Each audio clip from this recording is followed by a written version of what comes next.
Finance Minister Arun Jaitley here at the CII annual meeting made very significant comments on a range of issues, but most importantly, the issue of interest rates. Coming just a day ahead of RBI's credit policy, Finance Minister Jaitley sending out a very clear message that interest rates are very high, and to ensure that India turns into a competitive economy and not a sluggish one, it's important for rates to come down. Once again, also mentioning the fact that the fiscal deficit target has been achieved and inflation is now under control, which is why perhaps the RBI governor now needs to take forward the process of bringing down rates. Let's listen in.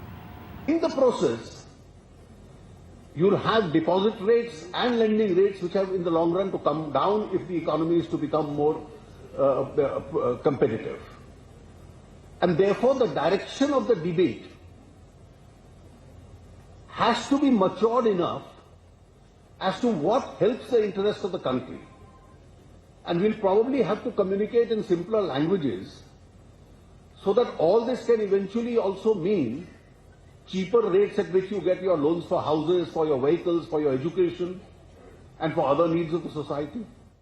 And of course, the other big controversial issue that continues to impact the economy, rising NPAs. And Finance Minister Arun Jaitley today had a loud and clear message for India Inc. It's important for industry leaders to be ethical in order to ensure that credibility is restored. This, once again, very important, coming in the backdrop of the rising number of willful defaulters and cases against the likes of Vijay Mallya.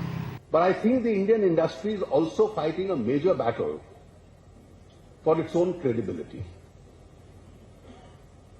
Some recent events haven't added to that credibility.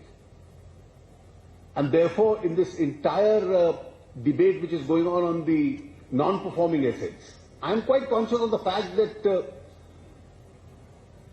an adverse business environment can lead to non-performing assets. When the cycle reverses, the NPAs also can be reversed. But the approach of leaders of the industry will certainly have to be always positive and ethical, because it is that approach which is going to add to the credibility.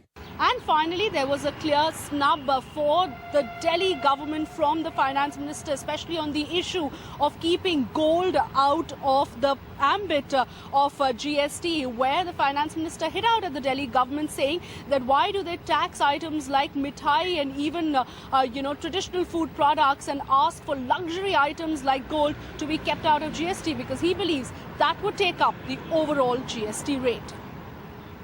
Take, for instance, this current debate arising out of one of my budget proposals, and I read comments of the Chief Minister of the Union Territory of Delhi,